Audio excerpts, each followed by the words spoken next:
Hello दोस्तों, आप सभी का स्वागत है हमारे चैनल शाश्वत सीजीपीएससी सीजीपीएफ में। देखिए, आज हम लोग इतिहास का आपका है ना एक महत्वपूर्ण टॉपिक याद रखिएगा जो युद्ध से रिलेटिव होते हैं, है ना। और यहीं से आपको अक्सर आपके पेपर में 2-3 नंबर के प्रश्न देखने को मिलते हैं। ठीक है कि युद्ध किस स्थान पे हुआ, है ना। जैसे कि आज की क्लास में हम लोग बेसिकली 18वीं शताब्दी के युद्ध और साथ ही 19वीं शताब्दी के युद्ध के बारे में थोड़ी सी चर्चा करेंगे। इसके बाद लगभग 2 या 3 क्लासेस में ये युद्ध और उसके जो राजनीतिक समीकरण है, ठीक है? उसके बारे में हम लोग डिस्कस करेंगे। क्योंकि ये इम्पोर्टेंट इसलिए हो जाता है कि अक्सर यहाँ से प्रश्न आपको पेपर में देखने को मिलते हैं, ठीक है? तो चलिए क्लास चालू करते हैं और उसमें ठीक है, आप जिस तरीके से मैं बता रहा हूँ और जिस प्रकार का हमारा कंटेंट है, ठीक इसी प्रकार से डायरेक्ट आपका प्रश्न आपके पेपर में देखने को आपको मिलेगा, ठीक है? तो आप क्या होंगे, इसी तरीके से चीज़ों को एक सिस्टमैटिक वे में पढ़ते जाएँगे। ठीक है। तो देखिए सबसे पहले हम लोग 18वीं सदी के युद्ध के बारे में डिस्कस करते हैं। तो यहाँ पर सबसे पहले आपको याद रख देखिए युद्ध और बहुत सारे हुए हैं, है ना? लेकिन जो आपके एग्ज़ाम में अब तक पूछे गए हैं और जिनके पूछे जाने की संभावना है, ठीक है? केवल उसी तरीके के युद्ध के बारे में हम चर्चा करते हैं, जैसे बक्सर का युद्ध। तो सबसे पहले डेट याद रखना है कब हुआ, तो 1964 में। माफ़ करिएगा 1764 में, है ना? बक्सर का युद्ध कब हुआ, तो 1764 में। और कहाँ हुआ, तो याद रखिएगा बक्सर। ये उस समय 1764 में बक्सर था, लेकिन वर्तमान में ये अब कहाँ है, तो याद रखिएगा बिहार में, ठीक है? वर्तमान में ये स्थान कहाँ है, तो बिहार में।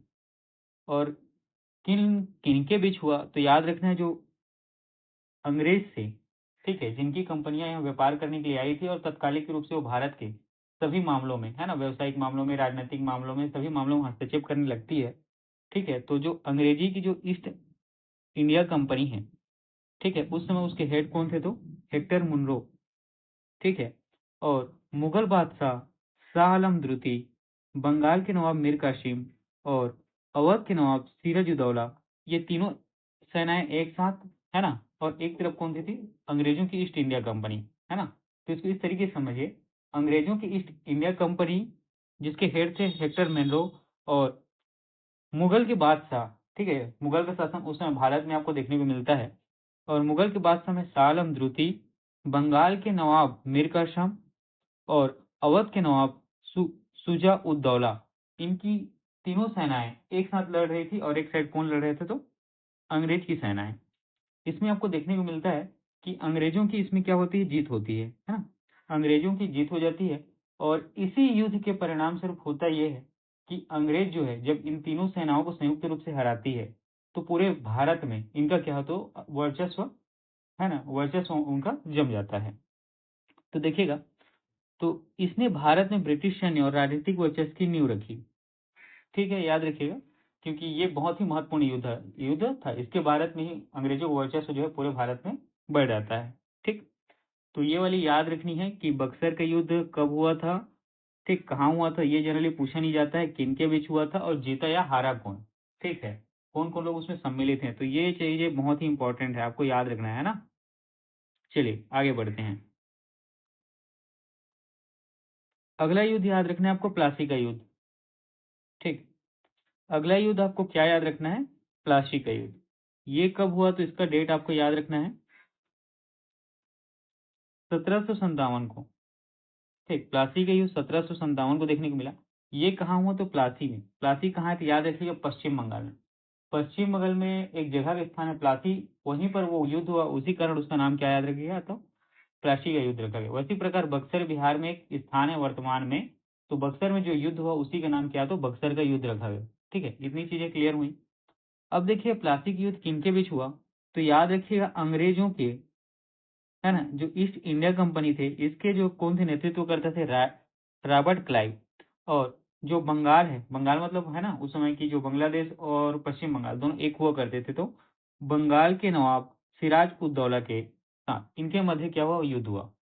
तो प्लासी का युद्ध आपको देखने को मिलता है ईस्ट इंडिया कंपनी। तो हमेशा याद रखिएगा, ज्यादातर आपको इसी तरीके से अंग्रेज, है ना, अंग्रेजों के, तो ईस्ट इंडिया कंपनी नाम रखने का नाम याद रखने की जरूरत नहीं है। वहां पर आपको ईस्ट इंडिया कंपनी के जो नेतृत्व करते थे जैसे रॉबर्ट क्लाइव, उसको याद रखना है ना। तो रॉबर्ट क्लाइव से आप उसको क्या कोरिलेट कर पाएंगे कि वो अंग्रेज होगा, ठीक है। और साथ ही बंगाल के जो नवाब है जिसका नाम क्या है, सिराज उद दौला, इनके मध्य युद्ध आपको देखने को मिलता है। इस युद्ध में होता क्या है कि जो बंगाल के नवाब है सिराजुद्दौला, इनके जो सेनापति हैं जिनका नाम क्या था मीर जाफर, ये क्या करते हैं अंग्रेजों के साथ, है ना, मिलकर विश्वासघात करते हैं। ठीक, ये क्या करते हैं देखिए, जो सिराज उद दौला है इसके जो प्रमुख सेनापति हैं जिनको युद्ध में अंग्रेजों के खिलाफ लड़ना था, वो सेनापति ही खुद क्या करता है अंग्रेजों से जाके मिल जाता है। ठीक, किस लिए? तो दो चीज के लालच के लिए, पद और पैसे, है ना, पद और पैसे के लिए, कि उनको क्या तो बंगाल का नवाब बनना है। ठीक, और वो जिससे होता क्या है कि ये युद्ध में जो नवाब की जो सेनाएं हैं, क्योंकि सेनापति क्या होता है विश्वासघाती होता है, तो वो लड़ते ही नहीं है। ठीक है, लड़ते ही नहीं है। और कुछ जो सेनापति के जो विश्वासी होते हैं वो क्या करते हैं युद्ध में अपना योगदान देते हैं और इसमें अंग्रेजों की जीत होती है। और जैसा मैंने बताया, जैसे ही अंग्रेज क्या करते हैं, चूंकि सेनापति जो है इनके जो सेनापति है ना मीर जाफर, वो क्या करते हैं विश्वासघात करते हैं, तो बाद में इन्हीं को क्या तो, ठीक है, मीर जाफर को ही बंगाल का क्या तो नवाब बना दिया जाता है। ठीक है, और इसी प्रकार से, है ना, प्लासी के युद्ध के बाद ही ऐसा कहा जाता है कि भारत में ब्रिटिश साम्राज्य की वास्तविक शुरुआत होती है। ठीक है, तो ये चीज भी, ये लाइन भी इम्पोर्टेंट है कि भारत में ब्रिटिश साम्राज्य की शुरुआत कहाँ से मानी जाती है, तो याद रखिएगा प्लासी के युद्ध से।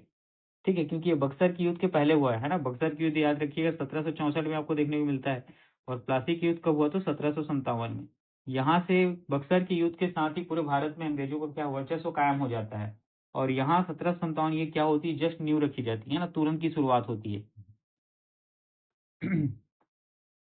ठीक है, देखिए पानीपत का जो तीसरा युद्ध है इसके बारे में बात करते हैं। इसका मतलब पानीपत के दो और युद्ध हुए हैं, है ना, वो खैर उतना इंपॉर्टेंट नहीं है, फिर भी मैं अभी हमारी युद्ध वाली जो क्लासेस है कंटिन्यू चलेंगी, तो ठीक इसके बारे में डिस्कस करेंगे हम लोग। बाकी तीसरे युद्ध को आपको याद रखना है, यहाँ से डायरेक्ट प्रश्न कई बार मैंने बहुत बार देखा है। ठीक है, तो पानीपत का तीसरा युद्ध ये कब हुआ? 1761 को। ठीक, पानीपत का तीसरा युद्ध ये कब हुआ? 1761 को। तो ये कहाँ हुआ? तो याद रखिएगा पानीपत में, है ना, पानीपत की जगह में एक स्थान है, कहाँ तो हरियाणा में है, और वहां पर ये युद्ध हुआ, तो उसी जगह के स्थान उसी स्थान के नाम पर इसका नाम पानीपत का युद्ध रखा गया।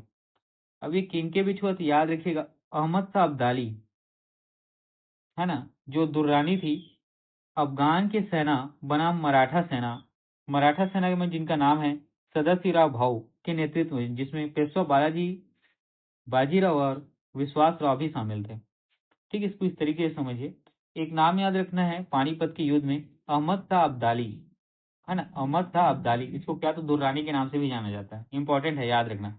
ये है कौन? तो अफगानी है ना, ये कौन है? तो अफगानी है। ठीक, अब देखिएगा भारत अफगानिस्तान, है ना, हमारे भारत का मैप और अफगानिस्तान का मैप देखेंगे तो उसी के आसपास आपको देखने को मिलेगा ये युद्ध, है ना, क्योंकि अफगान वाले आके क्या करते हैं भारत पे आक्रमण करते हैं, तो भारत में कहा तो हरियाणा के पानीपत में। ठीक है, तो अफगानी है जिसका नाम क्या है अहमद शाह अब्दाली, जिसको दुर्रानी के नाम से जाना जाता है। और जो मराठा सेना है जिसमें उस समय क्या होता है वहां का प्रभुत्व तो उनके हाथ में रहता है ना, मतलब उस राज्य का जो वर्चस्व है, या ऐसा कहें उस राज्य की जो सत्ता है, वो किनके हाथों में होती है? तो मराठों के हाथों में होती है। तो मराठों, है ना, मराठों में ही एक क्या होता है पेशवा होता है। ठीक है, मराठों में जो नागपुर वाला क्षेत्र में आप देख पाएंगे वहां क्या पेशवा आपको देखने को मिलता है। तो मराठा सेना में याद रखिएगा जो सदाशिव भाऊ, इनके नेतृत्व में ही, है ना, इनके नेतृत्व में ये प्रमुख नेतृत्व करता है, और साथ ही इनके इनके साथ युद्ध में इनके सहयोगी होते हैं बालाजी बाजीराव और विश्वास राव। ठीक है, तो ये क्या करते हैं यहाँ पे, जो सदाशिवराव भाव है उनका युद्ध में सहयोग करते हैं। ठीक है, तो पानीपत का युद्ध में ये लोग जो है शामिल थे। इसमें क्या होता है कि मराठों की हार होती है। ठीक है, मराठों की क्या होती है? हार होती है, और मुगल साम्राज्य के पतन पर भारत पर मराठा वर्चस्व की संभावना को गंभीर रूप से कमजोर कर दिया गया। ठीक है, क्योंकि देखिए उस समय मराठों की ये क्या होती है हार हो जाती है, और उसी समय आपको मुगल साम्राज्य के पतन का दौर देखने को मिलता है। क्योंकि मुगल साम्राज्य के बाद शासन के लिए, है ना, जो उसमें प्रमुख भागीदार दिख रहे थे वो कौन थे? मराठा शासन थे। लेकिन मराठा शासन की भी यहाँ पे हार हो जाती है, जिसके कारण क्या होता है उनके वर्चस्व को, है ना, क्योंकि आगे का शासन क्या उनको ही चलाना था। ठीक है, उनको ही क्या करना था? चलाना था। तो उसमें भी उनकी क्या होती है इस हार के बाद, ठीक है, नैतिक और राजनीतिक और साथ ही युद्ध रूप से उनकी कमजोरी यहाँ पे देखने को मिलती है। ठीक है। देखिएगा, ये मैसूर युद्ध से याद रखिएगा, जब भी आपका युद्ध होगा तो उस युद्ध में जो दक्षिण भारत का युद्ध है ना, दक्षिण भारत का युद्ध है या जो पूर्वांचल के युद्ध हैं, ठीक है, यहाँ से थोड़े से क्वेश्चन आपको है ना ज्यादा देखने को मिलते हैं। ठीक है, यहाँ से जो क्वेश्चन थोड़े से ज्यादा देखने को मिलते हैं, इसीलिए मैंने यहाँ पे जो आंग्ल मैसूर युद्ध है इसके तीनों युद्ध को यहाँ पर रखा हुआ है। ठीक, तो देखिएगा आंग्ल मैसूर युद्ध ये कब हुआ? तो 1967 में। और कब तक चला? तो माफ करिएगा 1767 में। और कब तक चला? तो 1769 तक। तो आंग्ल मैसूर युद्ध का जो समय आपको देखने को मिलता है 2 साल का था। 1767 से युद्ध चालू होता है और 1769 तक युद्ध चलते रहता है, मतलब फाइनली उसमें 69 में खत्म होता है। तो इतना लंबा तो बिल्कुल आप वर्तमान में देख सकते हैं, रशिया और यूक्रेन का युद्ध है ना, लगभग 2-3 साल होने को है। तो इसी तरीके से युद्ध क्या हुआ है, चलता है। और उसके बाद देखिएगा रशिया यूक्रेन युद्ध में क्या होता है, युद्ध को रोकने के लिए अभी वर्तमान में अलास्का में मीटिंग होती है, किनके बीच? तो पुतिन जी और क्या बोलते हैं डोनाल्ड ट्रंप के बीच। तो वहां पर क्या होता है, बेसिकली संधि के लिए वो गए थे, आपसी समझौता, समझौता मतलब संधि करने के लिए। तो उसी तरीके से ये सारी युद्ध भी क्या होती, समझौते की तहत ही रुकती थी, है ना। तो याद रखिएगा दक्षिण भारत के जो मैसूर क्षेत्र है वहां पर ये युद्ध देखने को मिलता है, आंग्ला मैसूर युद्ध। याद रखिएगा कब? तो 1767 से 1769 के बीच। अब ये आंग्ल मैसूर युद्ध हुआ तो किनके बीच हुआ? तो याद रखिए कि इसमें मैसूर एक जगह है ना दक्षिण भारत का, तो इसमें मैसूर के शासक उस समय थे हैदर अली। और आंग्ल कहने का मतलब जो अंग्रेज है उसी को यहाँ पे आंग्ल कहा गया है। ठीक है, जो अंग्रेजी ईस्ट इंडिया कंपनी जो मद्रास प्रेसिडेंसी है ना, मद्रास प्रेसिडेंसी में जो अंग्रेजी ईस्ट इंडिया कंपनी है, ठीक है, जहां पर उनका क्या तो शासन चल रहा था, उनके और हैदर अली के बीच। ठीक है, तो प्रथम आंग्ल मैसूर युद्ध में किनके बीच युद्ध है? तो याद रखिएगा मैसूर के शासक जिनका नाम है हैदर अली और अंग्रेजों के मध्य। ठीक है, तो अंग्रेजों के मध्य कौन सी प्रेसिडेंसी यहाँ पे लड़ रही थी? तो मद्रास प्रेसिडेंसी। देखिए अंग्रेजों ने अलग अलग जगह अपनी प्रेसिडेंसी बनाई हुई थी, जैसे मद्रास हो गया। ठीक है, इसी तरीके के उत्तर भारत में और आपको देखने को मिलता है, जहां से वो क्या करते थे उसके आसपास के क्षेत्रों को, है ना, जैसे कि वर्तमान में देखिए छत्तीसगढ़ का शासन जो है हमारे रायपुर से चलता है ना। उसी प्रकार आप देख पाएंगे झारखंड का शासन रांची से चलता है, मध्य प्रदेश का शासन आपको भोपाल से चलता है, उसी तरीके की ये चीजें यहाँ पर थी। ठीक है, तो इसमें देखिएगा हैदर अली को हैदराबाद के निजाम और मराठों का समर्थन मिला। ठीक है, हालांकि गठबंधन बदलते रहे। तो इसमें याद रखना है आंग्ल मैसूर युद्ध में जो हैदर अली मैसूर का जो शासक था उनको सहयोग करने के लिए उस समय हैदराबाद के जो निजाम थे, ठीक, उनका सहयोग मिला। साथ ही उस समय आपको देखिएगा मिलता है क्या है कि दक्षिण भारत में युद्ध हुआ है, तो दक्षिण भारत में एक प्रमुख ठीक है योद्धाओं के रूप में मराठों को जाना जाता है। ठीक है, तो युद्ध में एक प्रमुख शासकों के तौर पे एक अच्छा शासन आपको किनका देखने को मिलता है? अच्छा कहने का मतलब समयकाल के अनुसार। ठीक है, अच्छा कहने का मतलब क्या? तो समयकाल के अनुसार मराठों का शासन था, तो उनका भी सहयोग यहाँ पर आपको देखने को मिलता है। ठीक है, और इसके परिणाम स्वरूप क्या होती है, हैदर अली की जीत होती है। और हैदर अली की जीत होने के बाद जो है इसमें अंग्रेज और क्या करते हैं, हैदर अली आपस में टेबल पे बैठते हैं और एक संधि होती है, मद्रास की संधि। ठीक है, क्योंकि इनका अंग्रेजों का शासन कहाँ था? तो मद्रास प्रेसिडेंसी, उसी के अंतर्गत ये युद्ध लड़ रहे थे। तो जो संधि हुई मद्रास की ही संधि हुई और उसी के तहत ये युद्ध क्या होता है, रुकता है। ठीक है, तो पहली बार इन्होंने क्या किया, लड़ झगड़ लिया और एक आपस में कोई तीसरा पर्सन। ठीक है, देखिए इसमें आपस में कोई तीसरा पर्सन नहीं आया, आपस में क्या हुआ, दोनों लड़ लिए, जो ज्यादा मार खाया जो ज्यादा मारा। ठीक है, जो जीत गया वो जीत गया, जो हार गया उसके बाद यहाँ पे एक संधि हुई। ठीक, और थोड़े दिन बाद क्या हुआ, फिर आपको युद्ध देखने को मिलता है। थोड़े दिन बाद मतलब 1 साल बाद ही। ठीक है, अब क्या एक बार सामने वाला मार खाया है, ठीक है, अब फिर वो युद्ध करता है, तो इसको द्वितीय आंग्ल मैसूर युद्ध के नाम से जाना जाता है। ये आपको देखने को मिलता है, 4 साल तक ये युद्ध होता है, कब से कब तक? तो 1780 से 1784 तक। ठीक है, तो द्वितीय आंग्ल मैसूर युद्ध का समय आपको याद रखना है 1780 से लेकर 1784 तक। ये कहाँ देखने को मिलता है? तो याद रखिएगा दक्षिण भारत में। इसमें याद रखिएगा जो प्रथम आंग्ल मैसूर युद्ध है ना, वहां पर जो है हैदर अली क्या होते हैं, उनकी लड़ाई अंग्रेजों से होती है। यहाँ हैदर अली और उसके बेटे, ठीक है, द्वितीय आंग्ल मैसूर युद्ध में, ठीक है, द्वितीय आंग्ल मैसूर युद्ध में होता क्या है कि हैदर अली को उनको ज्वाइन करते हैं उनके बेटे टीपू सुल्तान। ठीक है, टीपू सुल्तान एक दक्षिण भारत के बहुत बड़े है ना योद्धा हैं, इनके बारे में जानना आप लोगों को चाहिए। ठीक है, फिर भी डिटेल में कभी बात करेंगे। तो टीपू सुल्तान और एक तरफ कौन होती है, जो पहली पहली आंग्ल मैसूर युद्ध हारी होती है, अंग्रेज, उनके बीच। ठीक है, तो इसमें याद रखिएगा जो हैदर अली है, इसमें उस समय याद रखिएगा किसने मदद की, जो फ्रांसीसियों ने मदद की। ठीक है, देखिए इसमें अंग्रेजों के विरुद्ध यहाँ पर, ठीक, हैदर अली के साथ किसने दिया था? फ्रांसीसियों ने दिया। और जिसके परिणाम स्वरूप होता क्या है कि युद्ध विराम क्या होता है के साथ समाप्त होता है। इसमें युद्ध विराम के साथ क्या होता है समाप्त होता है। और अक्सर ये पूछा जाता है कि द्वितीय आंग्ल मैसूर युद्ध कौन सी संधि के साथ समाप्त हुई, तो याद रखिएगा मैंगलोर की संधि के साथ। सबसे ज्यादा इंपॉर्टेंट है ना, सबसे ज्यादा इंपॉर्टेंट यही है कि द्वितीय आंग्ल मैसूर युद्ध की संधि के साथ समाप्त हुआ तो मैंगलोर की संधि के साथ, ये याद रखना है। प्रथम आंग्ल मैसूर युद्ध की संधि के साथ समाप्त हुआ तो वहां भी याद रखना है आपको मद्रास की संधि के साथ। ठीक है, तो इसका कोई क्या किया निर्णायक परिणाम नहीं हुआ, मतलब टाई हो गया समझो इसमें। ठीक है, अब देखिए तीसरा आंग्ल मैसूर युद्ध। तीसरा या आंग्ल मैसूर युद्ध याद रखिएगा 6 साल बाद फिर देखने को मिलता है। ये 90 से 92 तक चलता है ना।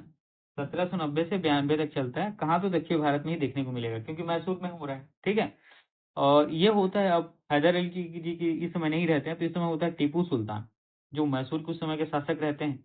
और अंग्रेजों की ईस्ट इंडिया कंपनी के जो लॉर्ड कार्नवालिस हैं और हैदराबाद के निजाम और मराठों के त्रिगुट, कहने का मतलब टीपू सुल्तान के बीच।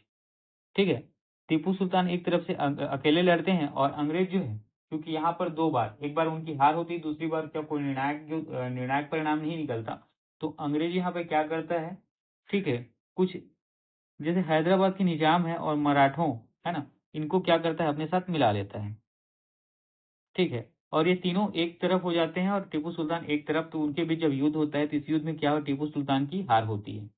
और टीपू सुल्तान की हार होती है तो हार होने के बाद क्या होता है, जैसे कि मैंने बताया क्या संधि है ना, या क्या होता है कुछ शर्तें रखी जाती है जिसके तहत युद्ध को क्या किया जाता है, खत्म किया जाता है। तो तृतीय आंग्ल मैसूर युद्ध जो खत्म होता है वो किसके तहत होता है, तो श्रीरंगपट्टनम की संधि के साथ। इंपॉर्टेंट है, याद रखना है ना। जो तीसरा आंग्ल मैसूर युद्ध है वो किसके साथ समाप्त होता है, तो याद रखिएगा श्रीरंगपट्टनम की संधि के साथ। और इस संधि के तहत टीपू सुल्तान जो है क्या करता है, अपना आधा राज्य को गवा देता है और साथ ही टीपू सुल्तान पर अंग्रेजों के द्वारा क्या तो बहुत अधिक जुर्माना लगाया जाता है। ठीक है, तो तीनों आंग्ल मैसूर युद्ध आपको याद रखना चाहिए, याद रखना है। पहला आंग्ल मैसूर युद्ध जो है किस संधि के साथ समाप्त हुआ, तो मद्रास के साथ। दूसरा कौन सा है, तो याद रखिएगा मैंगलोर के साथ। और तीसरा कौन सा है, तो श्रीरंगपट्टनम के संधि के साथ। ठीक है, पहला आंग्ल मैसूर युद्ध जो 1768 से 69 तक चला। ठीक है, दूसरा आपका 80 से 84 तक चला और तीसरा आपका चला है 90 से 92 तक। ठीक है, तो इतनी चीजें आपको याद रखनी है। चलिए अब इसके बारे में, ठीक है, युद्ध के बारे में, युद्ध से आगे बढ़ते हैं और कुछ अच्छी चीजों को थोड़ा सा देखते हैं, है ना, उसके फिर हम लोग युद्ध में आएंगे। देखिए बंगाल का स्थायी बंदोबस्त, ये घटना आपको देखने को मिलती है 1793 को। ठीक है, बंगाल का स्थायी बंदोबस्त, ये घटना आपको कब देखने को मिलती है, 1793 को। ठीक है, और बंगाल में जो स्थायी बंदोबस्त है ये कब लागू किया गया, तो याद रखिएगा 1793 में। किसके द्वारा लागू किया गया, तो लाभ में याद रखना है लॉर्ड कार्नवालिस का। ठीक, किसका नाम, तो लॉर्ड कार्नवालिस का। और लॉर्ड कार्नवालिस कौन है, तो याद रखिएगा बंगाल के गवर्नर जनरल, है ना।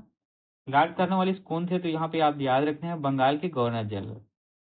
तो ये जो है स्थायी बंदोबस्त क्या है, तो याद रखिएगा भू राजस्व व्यवस्था है। मतलब भूमि पर जो लगने वाला टैक्स है उसकी व्यवस्था को क्या कहा जाता है, भू राजस्व व्यवस्था कहा जाता है।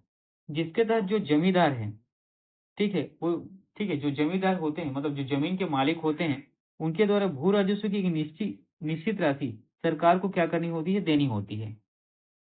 ठीक है, इसने स्थिर राजस्व स्रोत सुनिश्चित किया लेकिन किसानों का शोषण बढ़ा। तो ये आपको याद रखना है। तो बंगाल में स्थायी बंदोबस्त ये आपको देखने को मिलता है 1793 में। इनके द्वारा तो लॉर्ड कार्नवालिस जो बंगाल के उस समय के गवर्नर जनरल थे, इन्होंने क्या किया, टैक्स लेने की स्थायी व्यवस्था बनाई। किस पर, तो जमीनों पर। तो ये करते क्या थे, तो याद रखिएगा जो जमीनों के मालिक होते थे उनसे स्थायी रूप से क्या करते थे, टैक्स लेते थे।